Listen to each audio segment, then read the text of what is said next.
2020 has been a year of challenges and a year of changes. The way that you're working today is probably very different than how you were working at the start of the year, which means time to update your processes and your procedures.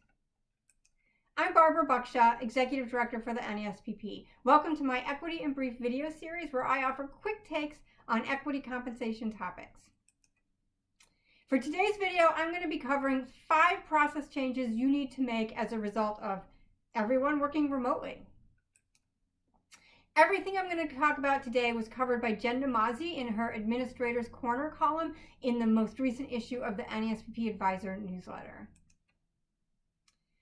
So first up, you have a lot of tax statements to mail out in the next month or a couple months. Do you know where to send them? Many of your employees may have relocated throughout the year, and the addresses you have for them may not be correct. Now, when it comes to W-2 statements, hopefully your payroll team has this all under control. But what about Forms 1099, Form 3921, and Form 3922? For your employees, like I said, hopefully your payroll team has it all under control, and it's just a matter of getting with payroll and finding out what their process is and making sure you get notified of the updated addresses. But what about Forms 1099? Those go to non-employees. Those aren't going to be in your payroll system, and you may need a special process in order to update those addresses. The last thing that you want is to send out all these statements and then get just an avalanche of return statements that you then need to readdress and send out again. And employees moving around brings us to my second topic, which is mobile employees. There's a pretty good chance that throughout the year, you've had some employees who were working in locations that you didn't really expect them to be working. And they may have not expected to be working either. In some cases, employees got stranded because of travel restrictions. And other cases, employees voluntarily relocated to wait out the pandemic. If you haven't had to deal with mobile employees in the past, maybe you haven't had any or have had just a very small population, this may be the year where you really need to up your game in terms of mobility compliance. And even if you already have a great mobility compliance process in place, this year you may find that you're dealing with jurisdictions that you haven't had to deal with before, or that your population of mobile employees has increased considerably. First step is going to be to determine where your employees are, and then to assess the risk for those locations, and then to develop a strategy and protocols to mitigate the company's risk. For my next topic, we're going to leave taxes behind and completely switch gears to insider trading. Now, there have been a couple of very notable insider trading cases in the news lately, but that's actually not what I want to talk about. What I want to talk about is working from home and the impact that has on your insider trading compliance policy.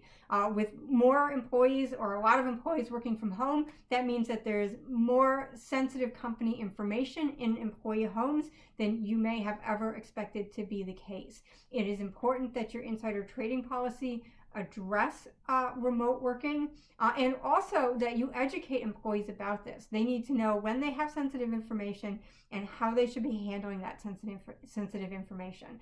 Particularly if they have sensitive documents, how should they be storing those documents? And if they need to dispose of them, how should that be done? It's probably not okay to just put them in the recycle bin. And another thing to consider are company meetings. Now, if employees are attending meetings out of their home, who else might be in the room that might hear information presented at those meetings? If they're in meetings where sensitive financial information or other sensitive information is being presented, you might need to be concerned about who could overhear that information. And review your own processes. Like I said, you're probably working in a very different way than you were at the start of the year, and you've probably had to make some significant changes to your processes, both in terms of how you communicate with your management team and your staff, how you obtain approvals, how you transfer files, the technology that you're using, even possibly how you respond to employee inquiries may have changed. Now is the time to update your procedures manual for all of these changes in processes.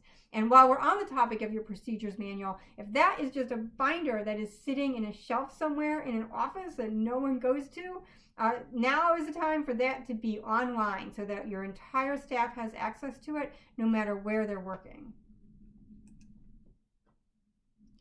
And then my last tip is, do the people who need to reach you know how to do so? And not just your internal colleagues. By now, I certainly hope that your management team and your stock plan participants know how to reach stock plan administration. But what about the external providers that you work with and the resources that you rely on, like the NASPP? Have you updated your contact information with them? Because they may have important information to communicate to you. And if you haven't updated your contact information with them, that information may not be getting through. And those are my tips for you. I hope that you received your copy of the NASPP Advisor in the mail. But if you didn't, don't worry. It's available on the NASPP website. And if you do need to update your address with us, you can do so also on the NASPP website by going to your dashboard. Thanks for listening, and be sure to check out your advisor.